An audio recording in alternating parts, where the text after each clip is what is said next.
राम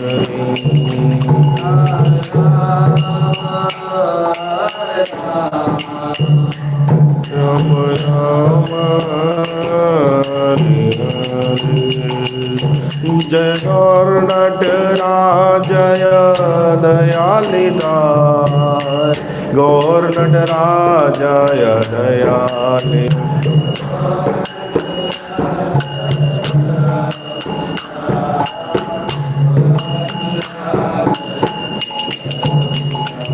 जय प्रभुपद जय प्रभुपद, प्रभुपद जय प्रभुपद,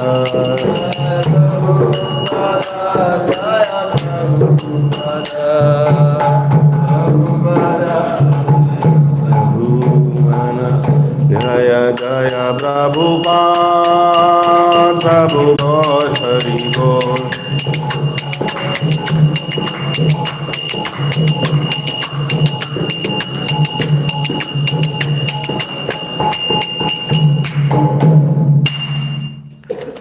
जय ओम विष्णुपाद परमहंस परिव्राजकाचार्य अष्टोत्तर सत Shri his divine grace AC भक्ति वेदांत स्वामी श्री प्रभुपाद की जय।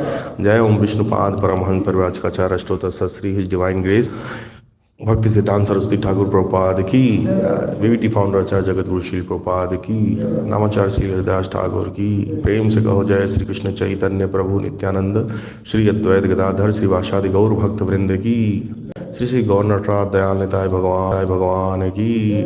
All glory to assembled devotees, all glory to assembled devotees, all glories to assembled devotees, all glory all glory to Shri Guru and Gaurang Jagat Guru Shri Prabhupada की। और प्रेमानंदी गुरु श्री प्रभुपाद की, और प्रेमानंदी। ओम नमो भगवते वासुदेवाय,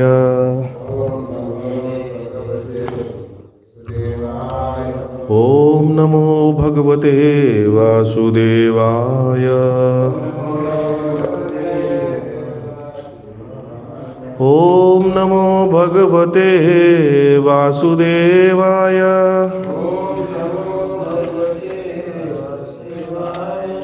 नारायणं नमस्कृत्यं नरं चैव नरोत्तमं देवीं सरस्वतीं व्यासं ततो जयमुदीरयेत्।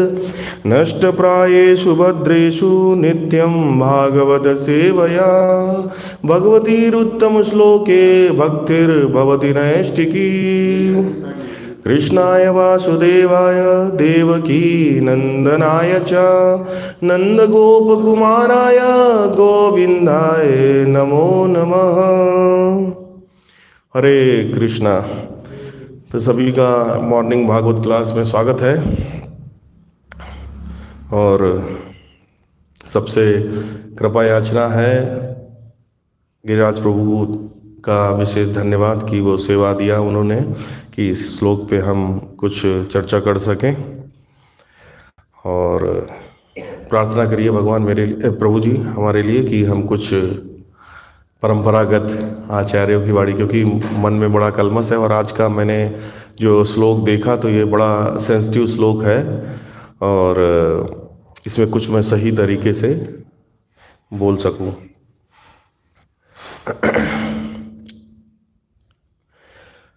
श्लोक पढ़ेंगे। स एष नरलोकेऽस्मिन् अवतीर्णः स्वमायया रेमे स्त्रीरत्नकूटस्थो भगवान् प्राकृतो यथा। स एष नरलोकेऽस्मिन् अवतीर्णः स्वमायया रेमे स्त्रीरत्नकूटस्थो भगवान् प्राकृतो यथा। 1.11.34 चैप्टर भगवान श्री कृष्ण का द्वारका में प्रवेश। 35 1.11.35।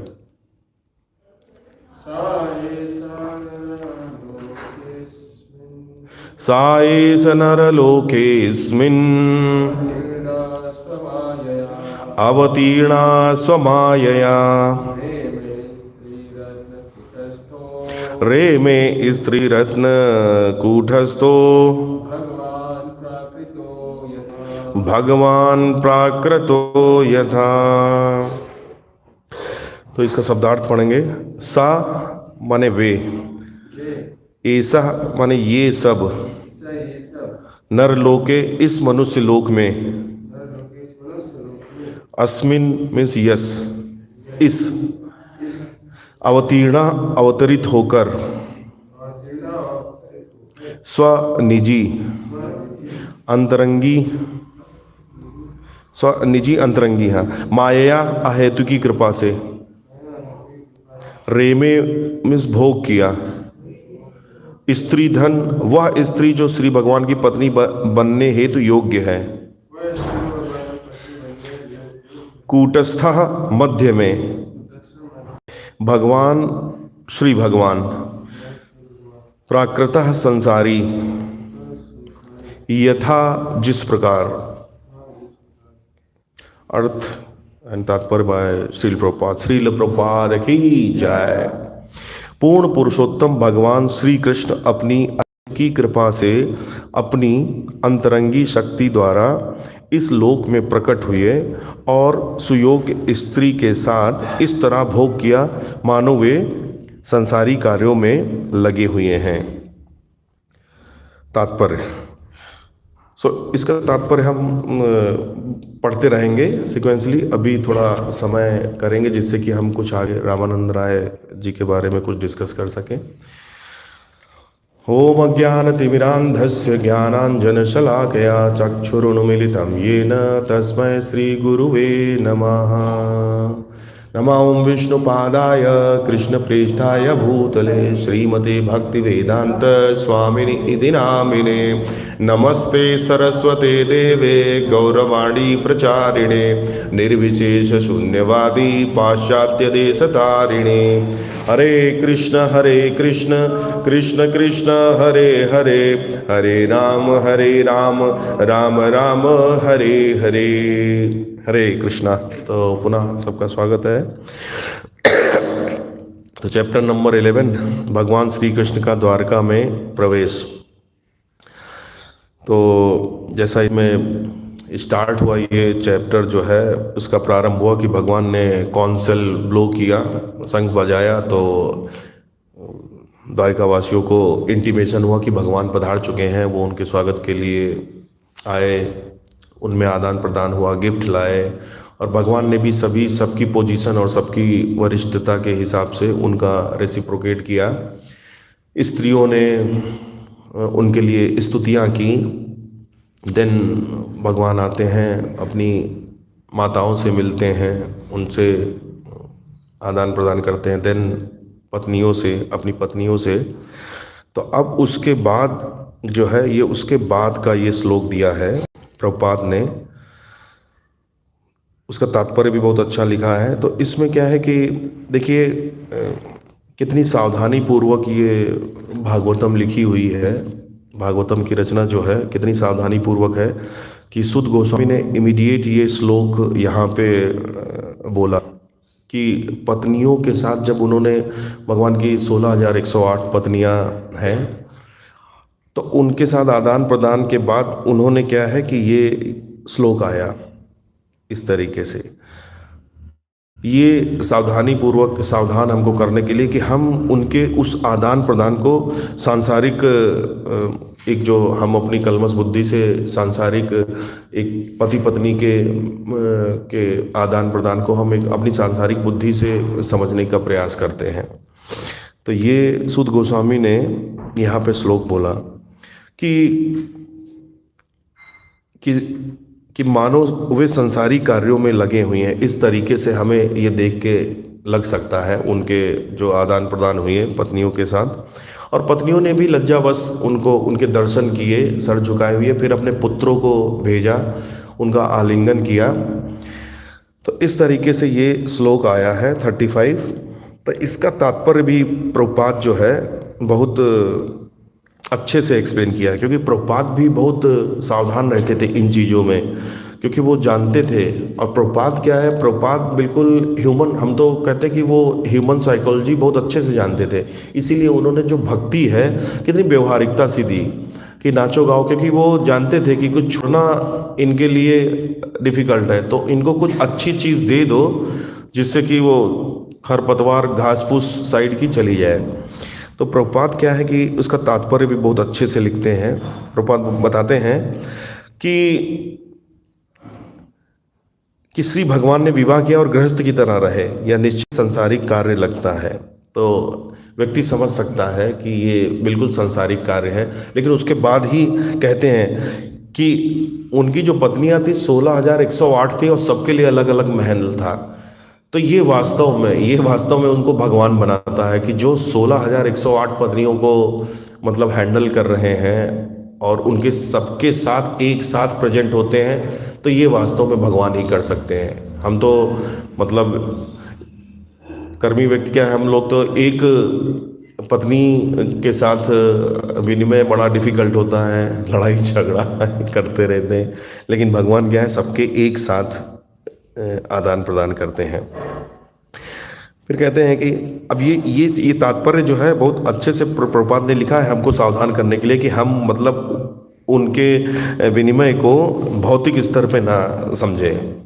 और ये स्त्रियां भी साधारण नहीं है, आगे बताते हैं वे सामान्य स्त्रियां नहीं थी, क्योंकि श्री भगवान की पत्नी के रूप में प्राप्त करना कोटि कोटि जन्मों की तपस्या का परिणाम ही होता है। तो उनकी 8 मुख्य रानियां थीं, रुक्मणी, सत्यभामा, जामवती, कालिंदी, नाम तो नहीं याद है पूरे, लेकिन 8 उनकी मुख्य रानियां थीं।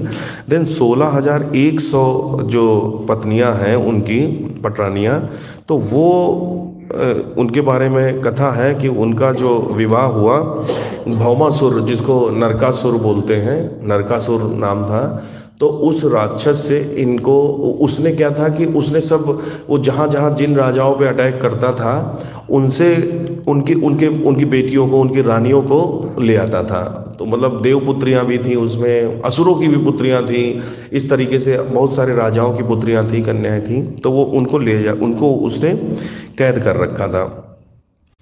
तो जब भगवान ने, तो उसने क्या है, इंद्र को भी परेशान किया था। इंद्र की माता को जो अदिति हैं उनके भी कुंडल ले लिए थे, तो वो इंद्र को भी परेशान कर रखा था। तो इंद्र ने प्रार्थना की थी भगवान से, तो भगवान फिर गए थे अपने गरुड़ पे सवार होके और नरकासुर का वध किया। फिर जब महलों में गए तो ये जो बंदी बना के रखा था, इन सभी रानियों ने भगवान से प्रार्थना की, क्योंकि अभी क्या है कि वो सब किडनैप्ड थी, अपने घर से उठाई गई थी। तो इसलिए क्या है कि ये समाज में फिर उनको दोबारा कोई स्वीकार करने के लिए परहेज कर सकता था, तो इसलिए उन्होंने आग्रह किया और उन्होंने अपने हृदय में ही भगवान को अपना पति मान लिया था। तो इस तरीके से भगवान फिर 16,100 रानियों को ले आए और सभी के साथ एक साथ विवाह किया। 16,100 रानियों के साथ, एवरी रानी के साथ वो प्रेजेंट थे और उनके साथ किया। तो इस तरीके से वो रानियां जो है, प्रभुपाद बताते हैं, वो सामान्य नहीं थी। और भगवान का मतलब ये भी मैंने सुना है लेक्चर में कि भगवान ने कभी वीर स्खलन नहीं किया, मतलब वो बिल्कुल ब्रह्मचारी थे। अब ये कैसे बात हुई कि 16,108 रानियां थीं, तो जैसे उदृष्टिपात से भी, और सबके 10-10 पुत्र भी थे, ये भी था। तो क्योंकि भगवान ये भौतिक नियमों और भौतिक कार्यकलापों से बंधे नहीं हुए हैं, वो दृष्टिपात से भी उनकी सारी इंद्रियां, हर इंद्री का कार्य कर सकती हैं। तो इस तरीके से हम बिल्कुल भी अपनी भौतिक बुद्धि से इन सब बातों को नहीं सोचना चाहिए। और भगवान वास्तव में ये सब लीलाएं करते हैं। भगवान लीलाएं करते हैं कि हम उनसे आकर्षित हो सकें, और फिर आकर्षित होकर क्या, उनकी लीलाओं में पार्ट ले सकें। नहीं, भगवान कहते हैं ना उसमें, स्वघोष इति दृक् स्वलीला वीरानंद कुंडे स्वघोषम निमज्जनतम आख्यापयंतम। वो घोष करते हैं, स्वघोष करते हैं कि देखो मैं क्या प्रोडक्ट है हमारे पास क्या प्रोडक्ट है। तो एडवर्टीजमेंट करते हैं इन लीलाओं से, अलग अलग लीलाओं से। पूतना को उन्होंने उनका वध किया, पूतना का वध किया, तो क्या प्रदर्शित किया कि देखो हमें जो विष देने आया था, हमने उसको भी माता का दर्जा दिया और उसको हमने वैकुंठ में अपने धाम में रखा। तो इस तरीके से भगवान क्या है, ये सब लीलाएं करते हैं कि जिससे हम उनके पास जाएं और उनकी लीलाओं में सम्मिलित हों। तो श्री भगवान नित्य सेवा विनिमय का प्रतिदान करते हैं और इस भौतिक जगत में आकर्षित करने हेतु अपनी दिव्य लीलाओं का प्रदर्शन करते हैं। जहाँ श्री भगवान नित्य सेवा विनिमय का प्रतिदान करते हैं, तो भगवान हमें आकर्षित करते हैं कि हम भगवान की सेवा करें, और हम सेवा कर रहे हैं, हम सेवा कर भी रहे हैं। हम भौतिक जीवन में यही इसमें लिखा हुआ है कि सेवा विकृत रूप में दिखती है। भौतिक जगत में यह सेवा विकृत रूप में, प्रभुपाद ने इसका इंग्लिश लिखते हैं परवर्टेड रिफ्लेक्शन, परवर्टेड रिफ्लेक्शन। क्योंकि हमारे अंदर सेवा करने की प्रोपेंसिटी है, सेवा के लिए ही बने हैं, लेकिन अज्ञानतावश हम समझ नहीं पाते कि किसकी सेवा करनी है। तो यही सेवा जो है रिफ्लेक्ट होती है। जनता नेता की सेवा कर रही है, पिता पुत्र की सेवा कर रहा है, पुत्र पिता की सेवा कर रहा है। तो हर तरीके से क्या है, कहीं ना कहीं हम सेवा में, अगर हमने सब कुछ छोड़ भी रखा है तो भी हम अपनी इंद्रियों की सेवा कर रहे हैं। हम कभी भी बिना सेवा के नहीं रह सके। तो ये जो हमारा सेवा की वृत्ति है, ये सेवा की वृत्ति इसीलिए है क्योंकि हम शाश्वत आत्मा है, और उस शाश्वत आत्मा का जो धर्म है वो सेवा है। तो प्रभुपाद कहते हैं भौतिक जगत में यह सेवा विकृत रूप है, परवर्टेड रिफ्लेक्शन। तो ऐसे राधानाथ स्वामी महाराज जो थे, एक बार वहाँ चौबाटी में गोविंदाज खोला, तो वहाँ पे बहुत सारे मतलब कुक और बहुत ज़्यादा रिसोर्सेज नहीं थे, इनिशियली खोला था। तो उसमें क्या है कि गौरांग प्रभु ने एक पिज़्ज़ा बनाया कि चलो हम पिज़्ज़ा शुरू करते हैं। तो पिज़्ज़ा बनाया और वो महाराज जी को दिया, महाराज जी को ऑफर करके महाराज जी के पास आया। तो महाराज जी ने पाया उसको और अपना मुंह पोंछा, ठीक है। तो सब वेट कर रहे थे कि कुछ महाराज जी बताएं कि कैसा बना, सब इंतजार कर रहे थे कि कुछ बोले कि कुछ प्रेज करें भाई, फिर पूछे किसने बनाया क्या। तो कुछ बोला ही नहीं महाराज। सुबह सुबह वही गुरु पूजा के बाद आया था, सुबह शाम हो गई, कुछ बोला ही नहीं, पूछा ही नहीं। तो फिर पूछा कि महाराज जी पिज़्ज़ा कैसा लगा था। तो बोले पिज़्ज़ा कौन सा पिज़्ज़ा? बोले जो दिन में खाया था। तो बोले oh that was perverted reflection of pizza. वो क्या है कि वो इस मटेरियल जगत के पिज़्ज़ा का भी परवर्टेड रिफ्लेक्शन था। तो इस तरीके से और भगवान क्या करते हैं, ये लीलाएं करते हैं और सबको भगवान ये अवसर देते हैं कि सखा रूप में, यहाँ पे लिख रहे हैं कि बद्ध जीव को दिव्य लोक में अपना नित्य दास, मित्र, माता पिता तथा प्रीतम बनाने हेतु, आकर्षित करने हेतु अपनी दिव्य लीलाओं का प्रदर्शन करते हैं। तो भगवान क्या है कि भगवान से संबंध स्थापित करने के लिए हमारे पास बहुत सारी अपॉर्चुनिटी है। अब ऐसा नहीं है कि हम कहें कि अभी भगवान क्या है कि अभी भगवान का जो पूरा कोटा है फुल हो चुका है, 16,108 रानियाँ हैं, उन्होंने तपस्या की। तो जब एक रानी मतलब ठिकाने लगेगी कहीं, तब हमारी एंट्री होगी। तो ऐसा नहीं है। यहाँ पे कह रहे हैं प्रभुपाद कि श्री भगवान विभिन्न लोकों में अलग अलग लोकों में भगवान की सेवाएं चलती रहती हैं, और हमारे लिए ऑलवेज अपॉर्चुनिटी होती है कि हम भगवान की नित्य रूप से सेवा कर सकें। लेकिन इसके लिए हमें क्या है, इसके लिए हमें नियमों का पालन करना होगा, भक्ति करनी होगी। तो इस तरीके से इस पूरे तात्पर्य में प्रभुपाद इसी तरीके से समझाते हैं। और देखिए सूत गोस्वामी ने भी ये जो श्लोक रखा है, सूत गोस्वामी को जब शौनक आदि ऋषि ने प्रश्न किए थे, प्रारंभिक प्रश्न किए थे पहले ही चैप्टर में, तो उन्होंने पहला क्वेश्चन 1.19 में पूछा था, और 1.110 जो श्लोक था उसमें क्लियर करता था कि जो हमारा जो आपके उत्तर हों, जो आपकी व्याख्याएं हों, वो यह सोचते हुए करिए कि हम सब जो कलयुग के जीव हैं वो प्रायण अल्पायुष कलो अस्मिन युगे जना मंद सुमंद मतयो मंद भाग्या ही उपद्रिता। तो ये सब बिल्कुल सावधानी पूर्वक पूरा सूत गोस्वामी बताते हुए, तो इसलिए ये श्लोक जो है बहुत इम्पोर्टेंट है। और हमको, और प्रभुपाद ने भी बिल्कुल बहुत अच्छे से समझाया है कि जो हमारी जड़ बुद्धि है, जो हमारी भौतिक बुद्धि में कलमश भरा हुआ है, तो वो सही से समझ सके तत्वता, इसीलिए आवश्यक है। और प्रभुपाद की बुक्स जो हैं वो इसीलिए परफेक्ट है। प्रभुपाद बहुत अच्छे साइकोलॉजिस्ट थे, मतलब वो ह्यूमन साइकोलॉजी को बहुत अच्छे से समझते थे।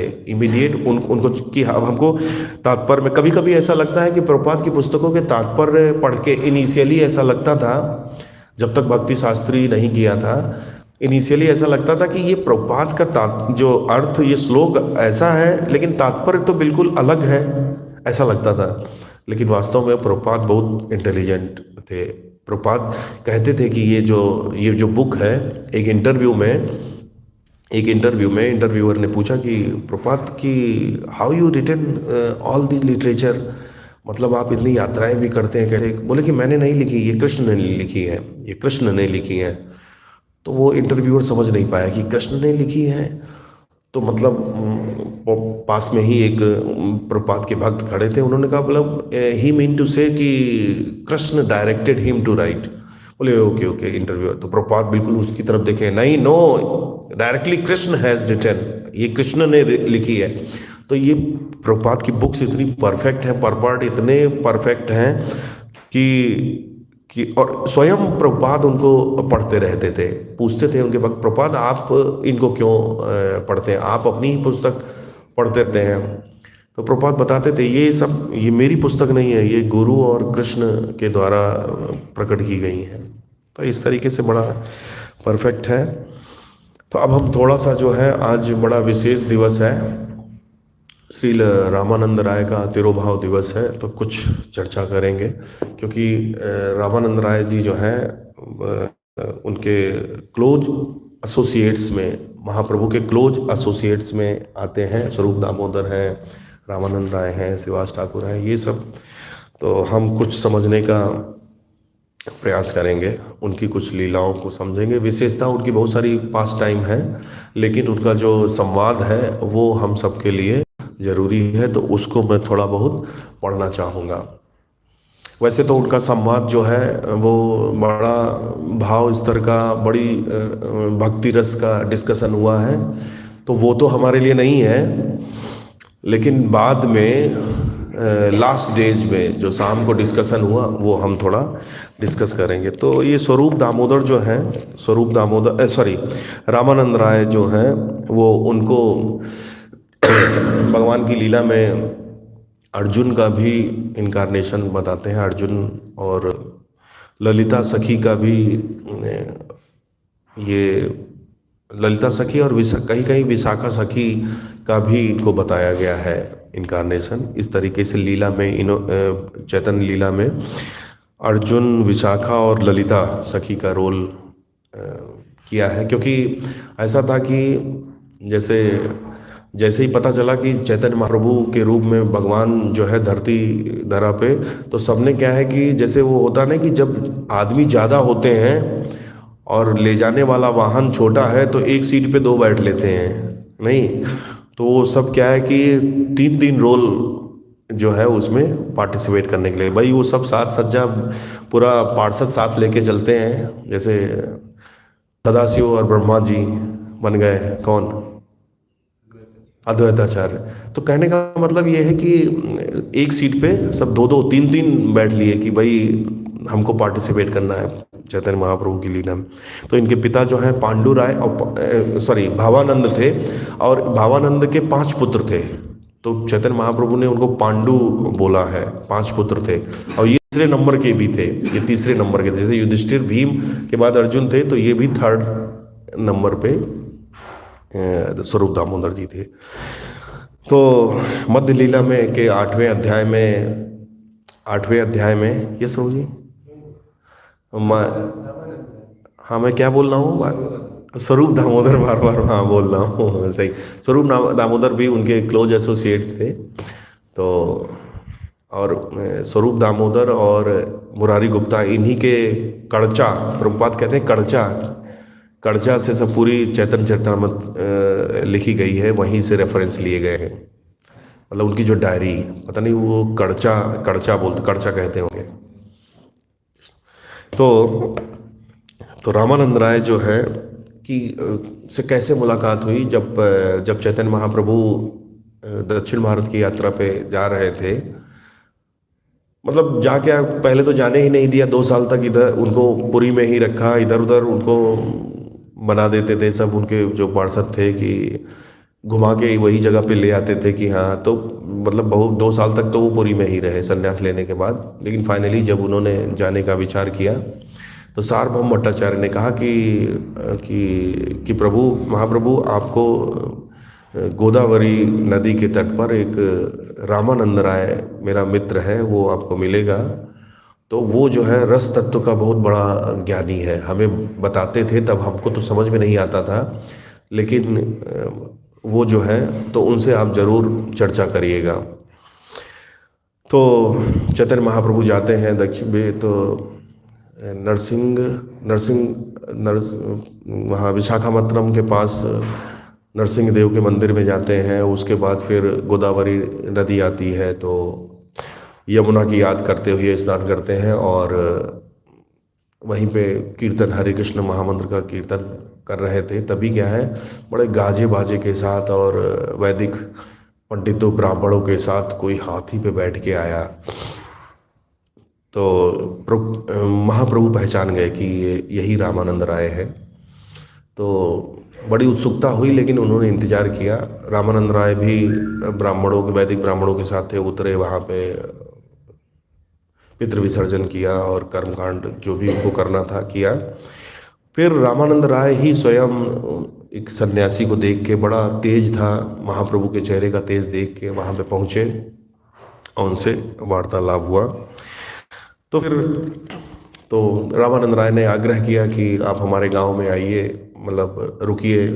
तो इसी तरीके से जो यात्रा थी कि कहीं जाते थे महाप्रभु और किसी गांव में रुकते थे, ब्राह्मण के यहाँ प्रसाद लेते थे, कीर्तन करते थे, और जहाँ भी जाते थे एक एक भक्ति वृक्ष लीडर तैयार कर देते थे। ऐसा होता है जिसको आलिंगन कर, भक्ति वृक्ष लीडर क्या, वो एक एक टेम्पल प्रेसिडेंट बना देते थे।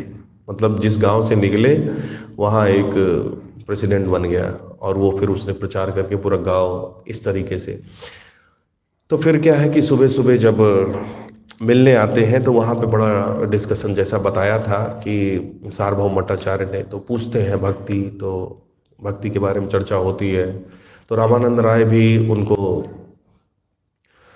कर्म मिश्रित भक्ति, फिर निष्काम कर्म मिश्रित भक्ति, फिर शुद्ध भक्ति, फिर महाप्रभु कहते हैं और बताओ और बताओ, फिर और रसों का डिस्कशन करते हैं, फिर कहते हैं और बताओ। महाप्रभु बिल्कुल डूबते हुए चले जाते हैं। तो फाइनली क्या है कि वो भाव स्तर की, प्रेम स्तर की रस भक्ति का व्याख्या करते हैं। तो रामानंद राय भी क्या है समझ जाते हैं कि ये कोई साधारण आत्मा नहीं है। फाइनली फिर क्या है, उनको भगवान महाप्रभु के राधा कृष्ण भाव का दर्शन होता है, और इस तरीके से। तो ये डिस्कशन क्या है, तो ये जो डिस्कशन है, ये प्रभुपाद कहते हैं कि ये अध्याय है, जो ये मेनली ये डिस्कशन जो मॉर्निंग में हुआ, दोपहर तक चला, ये मुक्त जीवों के लिए है। बद्ध जीवों के लिए ये पॉइजनस है, वो इसको नहीं समझ पाएंगे और वो इमीडिएट सहजिया में चले जाएंगे।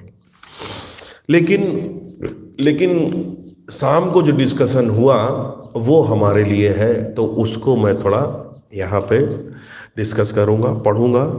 वो थोड़ा समय है, तो 8वें अध्याय के 245 से 57 तक।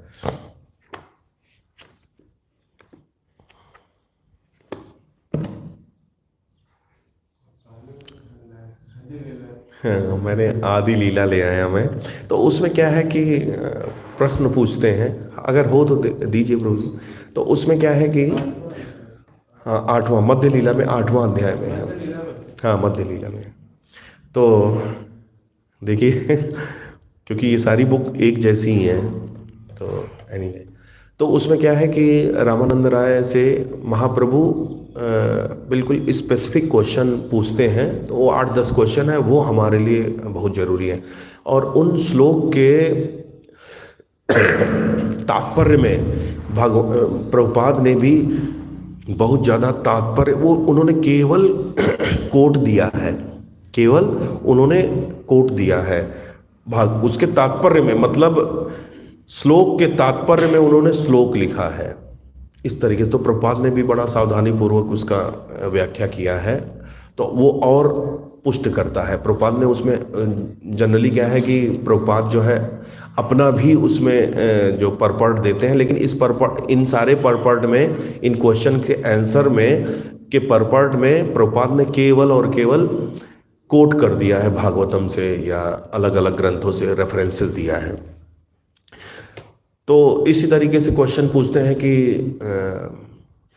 सबसे बड़ा दुख क्या है, इस तरीके से। तो पढ़ने का प्रयास करेंगे हम, तो ज़्यादा अच्छा रहेगा। Thank you. यस,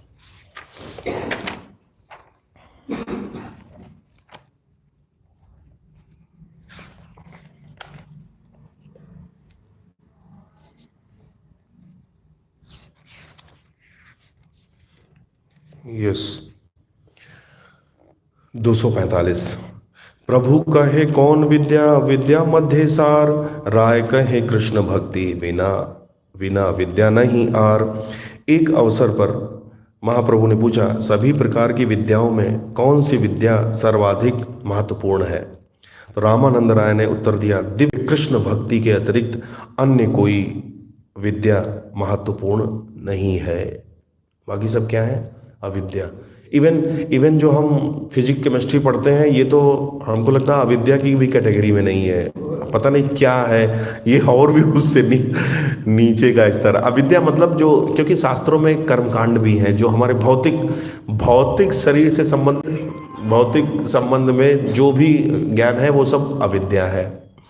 तो ये फिजिक्स केमिस्ट्री हमें, क्योंकि फिजिक्स केमिस्ट्री क्या है कि वो हम किसी टाइम पे एक्सेप्ट करते हैं कि नहीं एक्सेप्ट करते हैं, पता भी नहीं है, तो वो किस कैटेगरी में है। तो यहाँ पे रामानंद राय ने उत्तर दिया, दिव्य कृष्ण।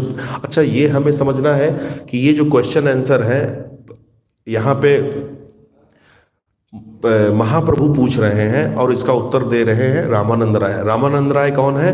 जिनको महाप्रभु ने बोला है कि वो, जिनसे महाप्रभु ने रस तत्व का ज्ञान लिया, मतलब रस तत्व समझा, जिनसे महाप्रभु ने भाव भक्ति की व्याख्या की, वो आंसर दे रहे हैं। तो ये आंसर जो है वो कितने ऑथेंटिक हो गए उसकी हम कल्पना कर सकते हैं। और यहाँ पे देखिए, जैसे अर्जुन ने भगवत गीता में भगवान से प्रश्न किया था, तो यहाँ पे क्या है, अब रेसिप्रोकेट कर रहे हैं, ऑपोजिट सिचुएशन है। यहाँ पे क्या है कि भगवान प्रश्न पूछ रहे हैं और अर्जुन आंसर दे रहे हैं, रामानंद राय। तो क्या कहते हैं, कृष्ण भक्ति बिना विद्या नहीं यार, दिव्य कृष्ण भक्ति के अतिरिक्त अन्य कोई विद्या महत्वपूर्ण नहीं है। देन नेक्स्ट, कीर्तिगण मध्य जीवेर कौन बड़ कीर्ति, कृष्ण भक्त बलियान यहर हय ख्याति। तब श्री चैतन्य महाप्रभु ने रामानंद राय से पूछा, समस्त यशस्वी कार्यों में कौन सा कार्य सर्वाधिक यशस्वी है? रामानंद राय ने उत्तर दिया, वह व्यक्ति जो भगवान कृष्ण के भक्त के रूप में विख्यात है, वही सर्वाधिक यश तथा कीर्ति भोगता है। तो किसको बोला है कि वास्तव में भक्त धनी व्यक्ति है या मटेरियली बहुत ऐश्वर्य है उनको नहीं, केवल भक्त ही जो है वो, और वो भी कृष्ण का भक्त, कृष्ण के रूप में विख्यात है, वही सर्वाधिक यश तथा कीर्ति भोगता है। अभी देखिए, प्रभुपाद को ही देखिए, अगर कोई मटेरियली भी सोचे, प्रभुपाद ने उस समय 108 मंदिर बनवा दिए थे। जो प्रॉपर्टी, जो लैंड, अगर मटेरियली सोचे कोई, तो बताइए कोई उस समय प्रभुपाद से ज़्यादा रिच होगा? प्रभुपाद तो के लिए तो खैर ये सब भौतिक दृष्टि से मिट्टी था, लेकिन लेकिन देखिए क्या खाद्य थी, क्योंकि वो कृष्ण भक्ति, उनके भक्ति तत्व था उनके अंदर। और इसके देखिए तात्पर्य में क्या है कि भक्तों की, प्रभुपाद कहीं भी चूकते नहीं थे, तात्पर्य बहुत बड़ा लिखा है।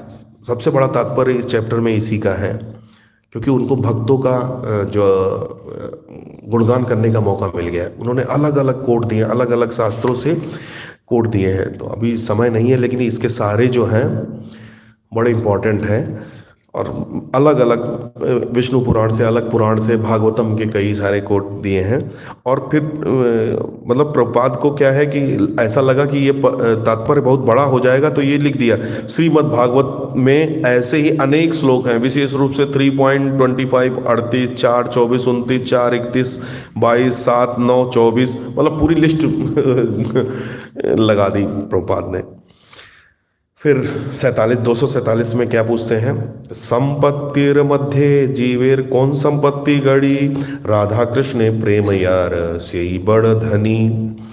तो श्री चैतन्य महाप्रभु ने पूछा धनवानों में सर्वोच्च कौन है? तो रामानंद राय ने उत्तर दिया, जो राधा तथा कृष्ण के प्रेम का सबसे बड़ा धनी है, वही सबसे बड़ा धनवान है। तो जैसे वैष्णव आचार्य लोग अपने भजन में या कहीं व्याख्या करते हैं, कृष्णराज गोस्वामी भी यहाँ पे क्या है कि सेवा धन बोलते हैं, प्रेम धन बोलते हैं, सेवा को धन बोला है। अभी हमारे लिए क्या है? सेवा गन सेवा गन। तो यहाँ पे क्या बताया है कि जो राधा तथा कृष्ण के प्रेम का सबसे बड़ा धनी है, वह सबसे बड़ा धनवान है। तो ये प्रेम, वैष्णव लोग, आचार्य लोग प्रेम धन बोलते हैं, सेवा धन बोलते हैं। और हम देखिए क्या है कि इस धन को अर्जित करने के लिए, भाई हरे कृष्ण महामंत्र क्या कहते हैं कि राधा रानी को कृष्ण की सेवा में लगाइए, राम की सेवा में लगाइए, यही कहते हैं ना। लेकिन हम सेवा जब सेवा आती है तो वो हमें गन की तरह लगती है, सेवा गन आ गई। पता नहीं, हम ऐसा लगता है कि ऐसा बोलना है कि हे राधा रानी, इन्हें कृष्ण की सेवा में लगाओ, हमें ना लगाओ। राधा हरे, हमको इन्हें कृष्ण की सेवा में लगाओ, मुझे माफ करो क्योंकि हमारे लिए गन है, सेवा गन है, सेवा धन नहीं है। फिर कहते हैं कि दुख मध्य कौन दुख है गुरुतर, कृष्ण भक्त विरह बिना दुखी नहीं देखी पर। श्री चैतन्य महाप्रभु ने पूछा, समस्त दुखों में कौन सा दुख सर्वाधिक कष्टदायक है? श्री रामानंद राय ने उत्तर दिया, मेरी जानकारी में कृष्ण भक्ति के विरह से बढ़कर कोई दूसरा असह्य दुख नहीं है। तो सबसे बड़ा दुख क्या है? विरह का, कृष्ण से विरह होने का। जैसे पांडव लोग थे, कितना कष्ट था, ऐसा मतलब हमें वाहिद दृश्य से लिखता है कितना। लेकिन जैसे ही जब अर्जुन द्वारिका से लौटे, युधिष्ठिर को बताया, युधिष्ठिर ने जैसे ये सुना कि कृष्ण जो है भगवान धराधाम छोड़ के चले गए, उन्होंने कोई बात नहीं की, इमीडिएट, कोई एडजस्टमेंट नहीं कि हम बच्चों में ये सब डिस्ट्रीब्यूट कर दे, इमीडिएट उन्होंने अपना सिंहासन छोड़ दिया और वन गमन कर लिए, इमीडिएट। तो मतलब अब जबकि हम सभी जानते हैं कि पांडवों के जीवन में बहुत कष्ट दिखे, लेकिन वास्तव में वो कष्ट नहीं थे, वो भगवान के लिए उनका प्रेम था। अगर कष्ट होते तो फिर द्रौपदी ये ना कहती, विपदा संतुता शश्वत तत्र तत्र जगत गुरु, की भगवान हमको विपत्ति दो, क्योंकि विपत्ति में हम क्या है कि आपका संग हमको मिलता है। और कुंती महारानी जो है, सॉरी द्रौपदी बोला था मैंने, कुंती महारानी जो है, वो कुंती महारानी 8वें अध्याय में कुंती माता की जो प्रार्थनाएं हैं, तो उसमें वो पूरी लिस्ट देती है कि क्या क्या भगवान ने किया। तो वो जो हमें कष्ट लग रहा है, उसको कुंती महारानी ऐसे कहती हैं कि देखिए कैसे आपने हमारी बच्चों की रक्षा, पग पग पे बच्चों की रक्षा की हमारी, कैसे आपने हमारी रक्षा की। और आज भी आप जाते जाते देखो, उत्तरा के गर्भ में जो पुत्र था, उसकी आपने रक्षा की। अश्वत्थामा ने ब्रह्मास्त्र छोड़ा था। तो इस तरीके से क्या है कि वो सारी कुंती महारानी क्या है, वो सारी बातें प्रेम वश उनकी करुणा समझते हुए मतलब क्या है कि लिस्टिंग करती है कि इन इन टाइम पे आपका संग मिला और आपने हमारे बच्चों की रक्षा की। वो जो लिस्टिंग कर रही हैं वो उनका कष्ट की नहीं कि हमें कष्ट रहा। तो इस तरीके से निश्चित रूप से हमें ये लग सकता है कि पांडवों के जीवन में कृष्ण थे तो पांडवों के जीवन में बड़ा कष्ट था, लेकिन वही क्या है, जब कृष्ण जैसे ही धराधाम में गए तो सारे पांडव क्या है, वनगमन कर लिए।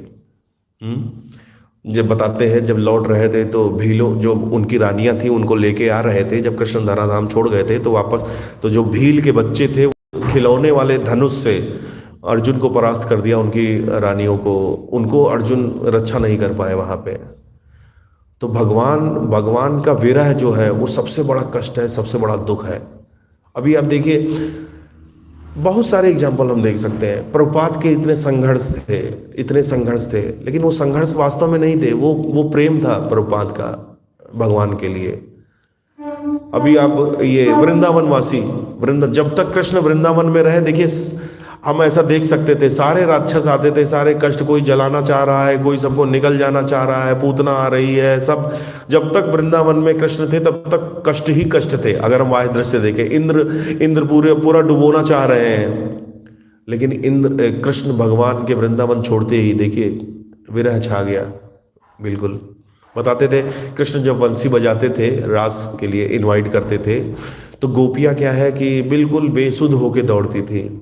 एक गोपी को बांध दिया, उसको जाने नहीं दिया उसके पति ने, तो उसने क्या है कि उसने अपना शरीर छोड़ दिया भगवान के विरह में। तो इस तरीके से रामानंद राय कह रहे हैं कि कृष्ण भक्त विरह बिना दुख ना ही देखी पर। फिर चैतन्य महाप्रभु क्या पूछते हैं, मुक्त श्री गौर नटराज दयालिता भगवान की जय। फिर चैतन्य महाप्रभु क्या पूछते हैं, मुक्त मध्य कौन जीव मुक्त करी माने, कृष्ण प्रेम यार से मुक्त शिरोमणि। तब श्री चैतन्य महाप्रभु ने पूछा, समस्त मुक्त पुरुषों में किसे सबसे महान माना जाए। रामानंद राय ने उत्तर दिया, जो कृष्ण प्रेम से युक्त है उसे ही सर्वोच्च मुक्ति प्राप्त है। तो अब हम क्विकली पढ़ेंगे। फिर पूछते हैं कि चैतन्य महाप्रभु, गान मध्य कौन गान जीवेर निज धर्म, राधा कृष्णेर प्रेम के लिए ये गीतेर मर्म। तब श्री चैतन्य महाप्रभु ने रामानंद राय से पूछा, अनेक गीतों में से किस गीत को जीव का वास्तविक धर्म माना जाए। रामानंद राय ने उत्तर दिया, श्री राधा तथा कृष्ण के प्रेम का वर्णन करने वाला गीत अन्य समस्त गीतों से श्रेष्ठ है। तो देखिए ये हमारे वैष्णव जो है जैसे इस्कॉन में देखिए कई सारे पाठ्यक्रम हैं, भक्ति शास्त्री है, फिर उसके बाद भक्ति वेदांत है, फिर भक्ति वैभव है, फिर लास्ट में क्या है, भक्ति सार्वभौम। तो भक्ति सार्वभौम में का जो पाठ्यक्रम है वो वैष्णव भजनों की व्याख्या है। इज इट राइट प्रभु? चैतन्य चरितमृत वो भजनों की व्याख्या किसमें है? परहैप्स लास्ट वाला जो है उसमें भजनों की ही व्याख्या है शायद। भक्ति वैभव में तो भागवतम है, भागवतम शायद पूरी कंप्लीट भागवतम है कि 6 फिर भक्ति सार्वभौम में नेक्स्ट 6 हो गए, फिर लास्ट क्या है? भक्ति वेदांत में 6, भक्ति वैभव में 6, भक्ति हाँ चरित्र वो भक्ति सार्वभौम से ऊपर कुछ है क्या? हाँ क्योंकि मैंने कहीं सुना है, शायद अतुल कृष्ण प्रभु के ही डिस्कशन कर रहे थे कि जो तो उसमें हाँ भजन रहे में भी कोई ऐसा है कि वहाँ पे क्या है कि सबसे लास्ट जो सिलेबस आता है वो वैष्णवों के भजन का ही एक्सप्लेनेशन होता है, क्योंकि यस हाँ। और चैतन्य चरितमृत ही तो उसमें क्या है, क्योंकि वैष्णव भजन जो है वो क्या है कि वो आचार्यों की एक्सटेसी का ओवरफ्लो है। जब बहुत ज़्यादा हो गया तो जब वो शब्द निकले वही भजन बन गए। देखिए कितनी दैन्यता है ना, कैसे कैसे भजन लिखे हैं। तो यहाँ पे कह रहे हैं श्री राधा तथा कृष्ण के प्रेम का वर्णन करने वाला गीत अन्य समस्त गीतों से श्रेष्ठ है। फिर कहते हैं कि पूछते हैं महाप्रभु, श्रेयो मध्य कौन श्रेय जीवेर है सार, कृष्ण भक्त संग बिना श्रेय नाही आर। तब श्री चैतन्य महाप्रभु ने पूछा, समस्त शुभ तथा लाभप्रद कार्यों में जीव के लिए सर्वश्रेष्ठ कार्य कौन है? तो रामानंद राय ने उत्तर दिया, एकमात्र शुभ कार्य कृष्ण भक्तों की संगति। देखिए ये यहाँ से हमें पता चल रहा है कि कृष्ण भक्तों की संगति यहाँ पे रामानंद राय बोल रहे हैं सबसे शुभ कार्य है। और प्रपाद का भी क्या इंस्ट्रक्शन था? Never leave ISKCON. प्रपाद यही कहते थे सबसे, ठीक है ना, भक्तों के संग में रहो। उन्होंने वो भक्तों की संग पे बहुत ज़्यादा वो इवन अपने लास्ट टाइम में भी उन्होंने इसी तरीके से अपने भक्तों से को आदेश दिया कि ऑलवेज सब साथ मिलकर सेवा करो। क्योंकि हम देखते हैं कि देखिए भक्तों का संग कुछ भी कंडीशन आए, चाहे आपका जितना मतलब आप गिर जाए, डाउनफॉल हो जाए, लेकिन अगर भक्तों के संग में है तो आप फिर से निकल आएंगे। आप देखिए जो मतलब क्या है कि जो भक्ति में शिथिल हो जाते हैं वो क्या है, मंदिर आना ही छोड़ देते हैं क्योंकि उनको अच्छा ही नहीं लगता है। लेकिन अगर आप भक्ति में शिथिल हुए भी है लेकिन मंदिर आ रहे हैं तो उसमें क्या है कि मंदिर कंटिन्यू आना बहुत ज़रूरी है। क्योंकि उसमें क्या है कि फिर भक्त आपसे पूछेंगे, कहेंगे और खींचेंगे, कीर्तन करेंगे, हरिनाम में जाएंगे, फीस्ट में जाएंगे, दूसरों के यहाँ जाए, तो वहाँ पे क्या है फिर से कवर कर लेंगे। क्योंकि माया भी अपना काम कर रही है। में भी कुछ परिस्थिति आ सकती है कि व्यक्ति थोड़ा शिथिल हो सकता है स्वास्थ्य के पॉइंट ऑफ व्यू से, या उसकी कुछ सिचुएशन ऐसी है। लेकिन अगर मंदिर आता रहेगा, भक्तों के संग में रहेगा, तो निश्चित रूप से फिर से वो मेकअप कर लेगा अपनी भक्ति को। तो ऐसा हम सबका अनुभव है, क्योंकि भक्ति में कुछ उतार चढ़ाव आते रहते हैं, लेकिन हम भक्तों के संग में रहते हैं। तो ये इसीलिए प्रभुपाद देखिए बड़ा स्ट्रांगली कहते हैं, नेवर लीव इस्कॉन। ये इस्कॉन का जो जहाज है, जो जहाज से उतर गया, जैसे असित कृष्ण प्रभु का एक लेक्चर में सुना था कि ट्रेन है, ट्रेन में जो चढ़ा रहा वो पहुंच जाएगा डेस्टिनेशन पे। कुत्ता भी अगर चढ़ गया ट्रेन पे तो वो भी पहुंच जाएगा, लेकिन अगर कोई चाय पीने उतर लिया नीचे तो वो फिर गंतव्य नहीं पहुंच पाएगा। यस, फिर पूछते हैं चैतन्य महाप्रभु, काहार स्मरण जीव करीबे अनुक्षण, कृष्ण नाम गुण लीला प्रधान स्मरण।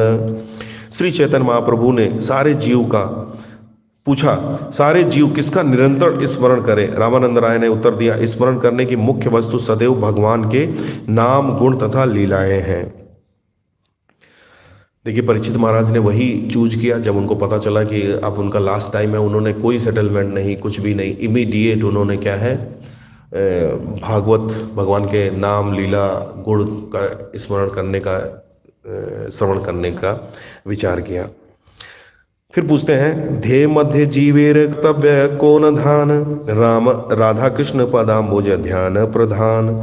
श्री चैतन्य महाप्रभु ने आगे पूछा, समस्त प्रकार के ध्यानों में कौन सा ध्यान जीवों के लिए आवश्यक है? श्री रामानंद राय ने उत्तर दिया, प्रत्येक जीव का प्रधान कर्तव्य यह है कि वह राधा कृष्ण के चरण कमलों का ध्यान करे। तो हम सबका परम लक्ष्य है कि हमें स्थान मिले।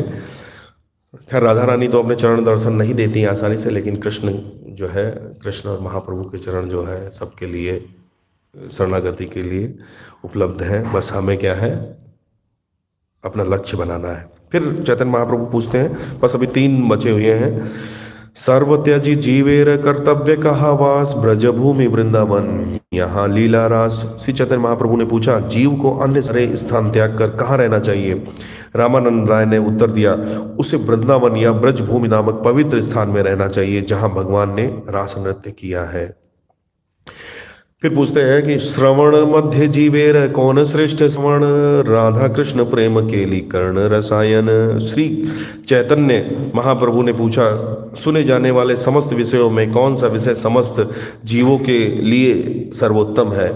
रामानंद राय ने उत्तर दिया, राधा तथा कृष्ण के प्रेम व्यापार के विषय में श्रवण करना कानों को सर्वाधिक सुहाना लगता है। फिर पूछते हैं चैतन्य महाप्रभु, उपास्यर मध्य कौन उपास्य प्रधान, श्रेष्ठ उपास्य युगल राधा कृष्ण नाम। श्री चैतन्य महाप्रभु ने पूछा, समस्त पूजा के योग्य वस्तुओं में कौन प्रधान है? रामानंद राय ने उत्तर दिया, प्रधान पूजा योग्य वस्तु राधा कृष्ण का नाम हरे कृष्ण महामंत्र है।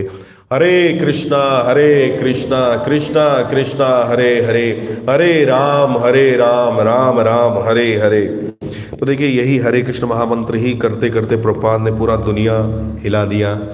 देखिए, गाने आते हैं, हॉलीवुड, टॉलीवुड, लॉलीवुड, पता नहीं कितने कितने वुड, फिर सब ये वुड वाले, ये सब वुड ही बन जाते हैं, पेड़ बना देते हैं भगवान।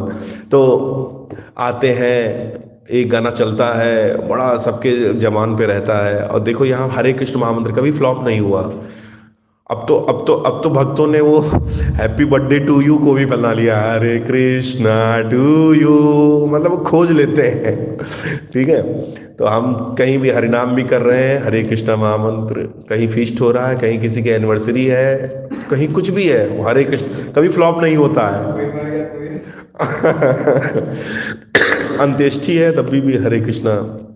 ठीक है, तो और देखिए, कभी कभी उत्साह नहीं कम होता। अभी भी देख लो, महाराज जी के कीर्तन में, महाराज जी जैसे नोएडा में, यहाँ तो अभी इस वाले सेंटर पे कीर्तन नहीं हुआ, नहीं तो क्या है, देखो सब बिल्कुल कितना 5-5 फीट 4-4 फीट उछल जाते हैं, 2-2 घंटा तक कीर्तन कर लेते हैं। वही सालों से चला आ रहा है, वर्षों से चला आ रहा है, लेकिन कभी फ्लॉप नहीं हुआ। फिर ये लास्ट है, मुक्ति भुक्ति वाक्षयेयी कहाँ दुहार गति, स्थावर देहे देव देह ये छे अवस्थिति। श्री चैतन्य महाप्रभु ने पूछा, और जो मुक्ति चाहे तथा जो इंद्रिय तृप्ति की इच्छा करते हैं, उनका गंतव्य क्या है? रामानंद राय ने उत्तर दिया, जो लोग भगवान के अस्तित्व में समा जाने की चेष्टा करते हैं, उन्हें वृक्ष के समान शरीर धारण करना होता है। वृक्ष को कोई काम करना नहीं है, अपना मस्त खड़ा रहे, तो उनको भगवान क्या है, वृक्ष बना देते हैं। और जो लोग इंद्रिय तृप्ति में अधिक आसक्त हैं, उन्हें देवताओं का शरीर मिलेगा। मतलब पुण्य कर्म कर रहे हैं और इंद्रिय तृप्ति में है, उनको देवताओं का शरीर मिलेगा। तो इस तरीके से ये कितने 8-10 क्वेश्चन आंसर हुए होंगे। तो देखिए, इसमें क्या है, स्पेसिफिक क्वेश्चन था और स्पेसिफिक उत्तर था। उत्तर कौन दे रहा है? जिससे महाप्रभु ने रस तत्व की चर्चा की है और भाव भक्ति, प्रेम भक्ति की चर्चा की है। तो आप समझिए कि ये आंसर कितने ऑथेंटिक होंगे, और इनके तात्पर्य सब पढ़ सकते हैं हम लोग। आज तात्पर्य पढ़ेंगे। हर तात्पर्य प्रभुपाद ने क्या है, एक मतलब श्लोक कोट किया है, उन्होंने बहुत कुछ लिखा नहीं है। तो उस बात को और ज़्यादा ऑथेंटिकेट करते हुए प्रभुपाद ने बस श्लोक ही लिखे हैं। सारे तात्पर्य में क्या है, श्लोक ही लिखे हुए हैं प्रभुपाद ने। तो इसलिए रामानंद राय की जय। प्रभु जी कुछ ऐड करेंगे रामानंद राय जी के बारे में, कुछ बताइए। पता नहीं। श्रीमद् ग्रंथराज श्रीमद् भागवतम की जय। श्रील प्रभुपाद की।